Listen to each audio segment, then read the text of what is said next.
सर्वप्रथम सर्वांना श्री स्वामी समर्थ. स्वामी महाराजांच्या कृपेने तुमच्या सर्व चांगल्या इच्छा पूर्ण होत ही स्वामींचरणी प्रार्थना करते आणि आजच्या व्हिडिओला सुरुवात करते. 2026 मधील अधिक महिना सुरू झालेला आहे. 17 मे ते 15 जून असा हा अधिक ज्येष्ठ महिना असणार आहे. सोन्यासारखा हा महिना असतो. जेवढी सेवा होईल ना तेवढी आवर्जून करा. तुम्ही ज्या देवांना इष्टदेवतांना मानतात ना त्या देवांची सेवा करायची आहे. आणि आपल्याला अधिक महिन्यामध्ये मंगळवार आणि शुक्रवार आपल्या कुलस्वामिनीची सुद्धा विशेष सेवा करायची आहे. इतकं भरभरून फळ मिळेल ना. कितीही अडचणी असू द्या, आर्थिक अडचणी ज्या घरात असतील ना त्या सर्व स्त्रियांनी, माझ्या सर्व महिलांनी शुक्रवार असो अधिक महिन्यातील किंवा मंगळवार आपल्या कुलदेवीची सेवा जरूर करा. आणि 2 विड्याची पानं देवी आईच्या चरणी जरूर अर्पण करा. मग तुम्ही गोड पानाचा जरी विडा अर्पण केला, नंतर तो विडा प्रसाद स्वरूप तुम्ही सर्वांनी घरात प्रसाद स्वरूप खाऊ शकता.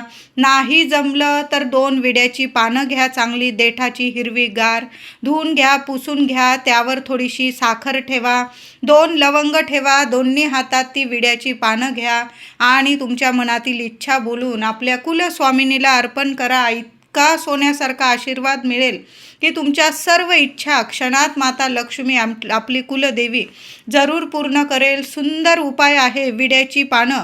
तुम्हाला जर जास्त विड्याची पानं मिळाली तर आवर्जून देवी आईचा फोटो असेल, किमान महिन्यातून एकदा का होईना या अधिक महिन्यात मंगळवार शुक्रवार, एखाद्या मंगळवार शुक्रवार जरी ही सेवा केली तुम्ही चालेल.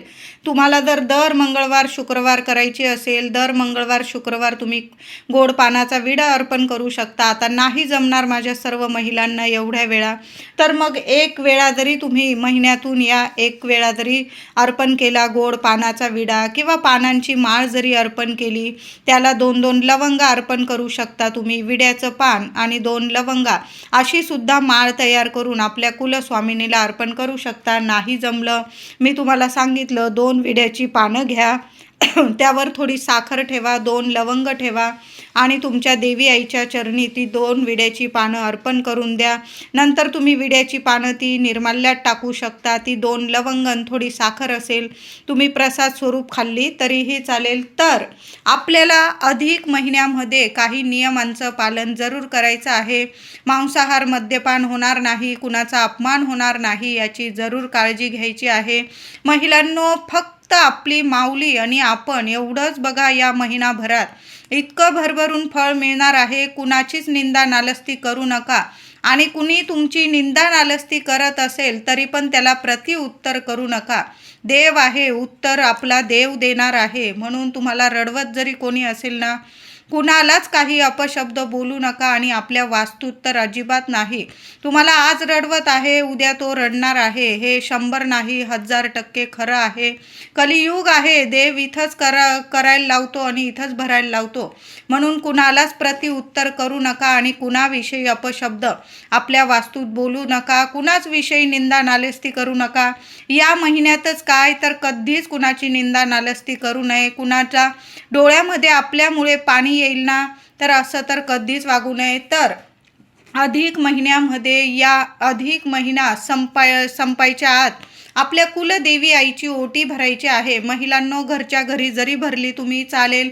तुम्ही मूळ स्थानी जाणार असाल तुमच्या कुलस्वामिनीच्या दर्शनाला, तर छान असं सहकुटुंब सहपरिवार जाऊन देवी आईचा दर्शन घ्यायचं आहे. मानपान करा, गोडाचा म्हणजे पुरणाचा नैवेद्य दाखवा तिला. काही घरांमध्ये अधिक महिन्यामध्ये दर्शन घेतलं जात नाही, काही घरांमध्ये घेतलं जातं. तुमच्या परंपरेनुसार तुम्ही जर जात असाल देवी आईच्या दर्शनाला, तर तिथं तुम्ही मूळ स्थानी जाऊन देवी आईची ओटी वगैरे भरा, मानपान करा, तिचा छान असं दर्शन घ्या. आता नाहीच जमलं सगळ्यांना, मग घरच्या घरी जरी आपल्या कुलदेवी आईची ओटी भरली ना तुम्ही तरीही चालेल. तर आपल्या कुलदेवी आईची ओटी तुम्ही खणा नारळाची भरू शकता किंवा साडी चोळीची भरली तरीही चालेल. बघा, तुम्ही 15 तारखेला अधिक महिना संपणार आहे तर 9 तारखेपर्यंत तुम्ही 9 तारखेपर्यंत किंवा 12 तारखेपर्यंत तुम्ही 9 तारखेला मंगळवार आलेला आहे, शेवटचा अधिक महिन्यातील मंगळवार 9 तारखेला 9 जून 2026 आणि 12 जून 2026ला शेवटचा शुक्रवार आलेला आहे. या दिवसापर्यंत तुम्ही तुमच्या कुलदेवी आईची ओटी घरच्या घरी भरू शकता.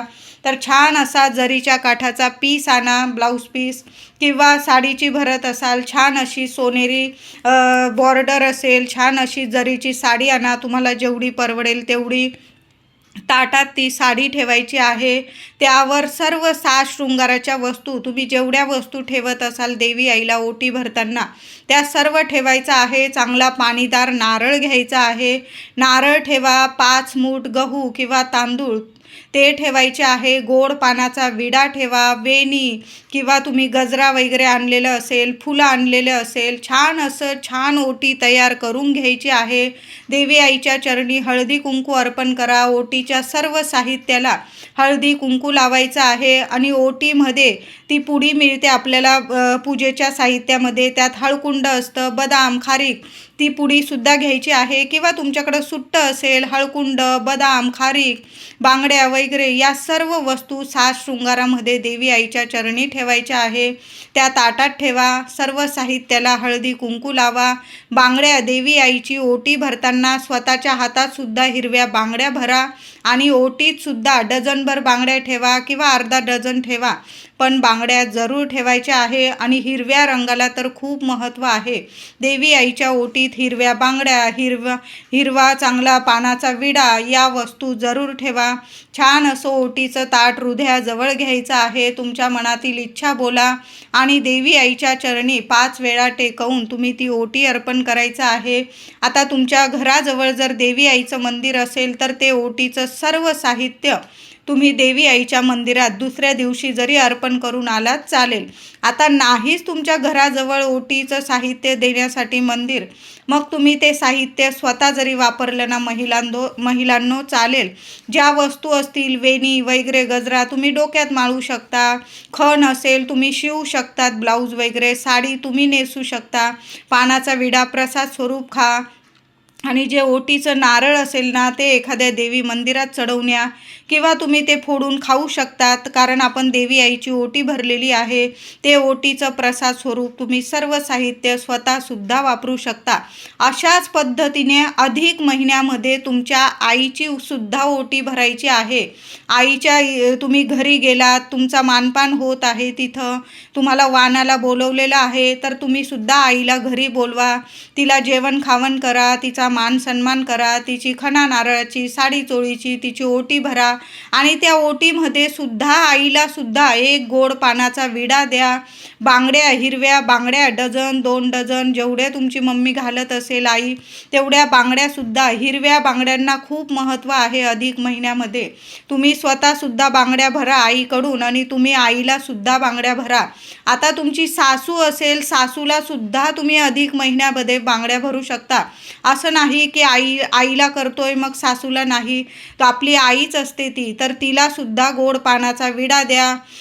तिला खणा नारळाची ओटी नाही भरू शकत तुम्ही एकाच घरातल्या आहे म्हणून, पण एक साडी तर तुम्ही तिला आनंदाने काहीतरी भेटवस्तू म्हणून दोन्ही आईंना तुम्ही आईची ओटी भरा, तुमच्या जन्मदेती आईची. आणि आपली आई असेल सासू आई, तिला एक छान भेट म्हणून तुम्ही साडी जरी दिली ना तरीही चालेल. तिला छान अशा हिरव्या बांगड्या भरा, तिला सुद्धा गोड पानाचा विडा द्या.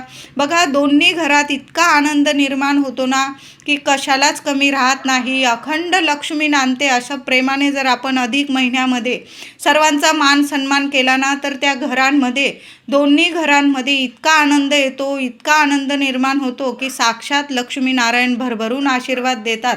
आणि अशा आनंदी घरांमध्येच माता लक्ष्मी प्रसन्न राहते. म्हणून दोन्ही घरांचा मानपान महिलांनो तुम्ही करू शकता अशा पद्धतीने. आणि आपल्या कुलदेवी आईची ओटी तर आवर्जून भरा. मी सांगितलं महिना संपण्याच्या आत जरूर भरा. आणि रोज झालं तर देवी आईला कुंकुमार्चन जरूर करा. संध्याकाळी नित्य नियम बनवून घ्या. तुम्ही सकाळी पण करू शकता ही सेवा. नाही जमलं माझ्या महिलांना, संध्याकाळी करा. दिवा अगरबत्ती लावून घ्या. आसन घेऊन बसा. ओम कुलदेवताय नमः, ओम कुलदेवताय नमः, ओम श्रीं नमः, ओम श्रीं नमः या मंत्रांचा जप करत करत देवी आईला 11 वेळा, 21 वेळा किंवा जास्तीत जास्त वेळा जरूर कुंकुमार्चन करा आणि अधिक महिन्यातलं कुंकुमार्चन केलेलं कुंकू एका डबीत साठवून ठेवा. बघा, असा महिना पुढील 33 महिने तरी आता पुन्हा येणार नाही आणि खूप सुंदर महिना असतो. जेवढी सेवा होईल ना तेवढी आवर्जून करा. देवी आईला दर मंगळवारी जरी तुम्ही कुंकुमार्चन केलं, रोज नाही जमलं तुम्हाला, मंगळवारी करा, शुक्रवारी करा, पण आवर्जून करा. आणि अधिक महिन्यातील प्रत्येक शुक्रवारी 16 वेळा किंवा 8 वेळा किंवा जेवढ्या वेळा होईल महिलांनो, नाहीच जमलं किमान 1 वेळा तरी महालक्ष्मी अष्टकाचा पाठ आवर्जून बोलायचा आहे तुम्हाला. सुंदर, इतके सुंदर अनुभव येतील तुम्हाला. कितीही पैशांच्या अडचणी असू द्या, माता लक्ष्मी आहे, कुठल्या ना कुठल्या रूपात येऊन तुमची मदत करून जाईल आणि पैशांचे मार्ग तुम्हाला मोकळे करतील. चांगल्या याच्याने म्हणजे चांगल्या कामाने, कष्टाला तुम्हाला इतकं फळ मिळेल. चांगल्या मार्गाने तुमच्या घरात पैसा येऊ लागेल. तुम्ही काही कष्ट घेत आहात, तुमचे पती मुलं कष्ट घेतात, काही वेळा खरंच खूप अडचणी येतात, पैसा येतो आणि निघून जातो, कुणाचं आरोग्य नीट राहत नाही किंवा काही ना काही आले पैसे की निघून जातात, बरकत राहत नाही. मग अशा वेळी कष्टाला जर फळ मिळत नसेल ना, तर अधिक महिन्यात देवी आईची महालक्ष्मी अष्टकाची सेवा आवर्जून करा. आणि जिथं लक्ष्मी मातेची सेवा होते तिथं नारायणांची सेवेशिवाय ही सेवा अपुरी आहे, अधुरी आहे. म्हणून रोज 1 वेळा तरी विष्णू सहस्त्र नामावली ऐकलं तुम्ही यूट्यूबवर तरी चालेल, जर असं मोठ्या स्वरात लावा. लक्ष्मीनारायणांची, आपल्या माऊलीची, आपल्या देवांची सेवा आपल्या वास्तूला सुद्धा ऐकू द्या. वास्तू नेहमी प्रसन्न राहील आणि अशा प्रसन्न वास्तू जिथं नारायणांची सेवा होते ना, तिथं माता लक्ष्मी आपला उंबरठा सोडून कधीच कुठं जात नाही. व्यंकटेश स्तोत्राची सेवा करू शकता तुम्ही, 3 दिवसाची सेवा करू शकता किंवा महिनाभर जेवढ्या वेळा तुम्हाला व्यंकटेश स्तोत्र पठण करता येईल ना तेवढ्या वेळा जरूर करा. सकाळी करा, संध्याकाळी करा, कुणी तर रात्री 12 वाजता सुद्धा सेवा करतात. जसं जमेल तशी सेवा करा, पण हृदयापासून करा. वाचायचं म्हणून वाचायचं नाही, आपल्याला हृदयापासून, मनापासून एकन एक शब्द आपल्या मनाला ऐकू गेला पाहिजे, अशा पद्धतीने आपल्याला सेवा करायची आहे. श्री सूक्तम पठण करता आलं तर जरूर पठण करा. जेवढी सेवा होईल तेवढी करा. श्री स्वामी चरित्र सारामृताचं 1 जरी पारायण झालं ना, तुम्हाला जास्त करायचे तुम्ही करू शकता, पण किमान अधिक महिन्यात 1 तरी पारायण जरूर आपल्या घरात छान करा. तुम्हाला गुरुचरित्राचं पारायण करायचं असेल तर तुम्ही या अधिक महिन्यात जरूर करू शकतात. त्याचबरोबर अधिक महिनाभर महिलांनो संध्याकाळचा एक नियमच बनवून घ्या. 4 दिवस वगैरे असतील तर माझ्या दादांनी जरी दिवा अगरबत्ती केली चालेल, पण माझ्या सर्व महिलांनी संध्याकाळचं रुटीन बनवून घ्या. संध्याकाळी दार वगैरे बंद करून कुठंच जाऊ नका. जरासं नंतर जा किंवा आधीच जाऊन या, पण ऐन संध्याकाळी 6:30 ते 7:30 आपलं दार, मुख्य दार तरी उघडं ठेवा, खिडक्या उघडं ठेवा. मुख्य दाराशी दिवा, तुळशीजवळ दिवा, छान धूप, दीप, अगरबत्ती, सुवासिक आपलं घर इतकं प्रसन्न करून ठेवा की माता लक्ष्मी इतकी प्रसन्न झाली पाहिजे की दुःख दारिद्र्य नावाला सुद्धा काय 100 जन्म तुमच्या उंबरठ्यावर सुद्धा फिरकलं नाही पाहिजे, असं आपलं घर करून ठेवायचं आहे. महिलांनो संध्याकाळी आपलं मुख्य दार उघडं ठेवा. मच्छर येऊ द्या, पण आपलं मुख्य दार जरूर उघडं ठेवा. दिवा अगरबत्ती करा. 2 लवंग रोज जाळता आला तुम्हाला उंबरठ्यावर जाळा किंवा तुमच्या देवघरासमोर माता लक्ष्मी समोर जरी जाळल्या, कापूर जाळा, 1-2 तुकडे कापूर. नाही जमलं रोज तर अधिक महिन्यातील मंगळवार किंवा शुक्रवार माता लक्ष्मी समोर कापूर जाळा आणि त्यावर 2 किंवा 5 लवंग आवर्जून जाळा. संपूर्ण घरात तो कापूर धूप फिरवा.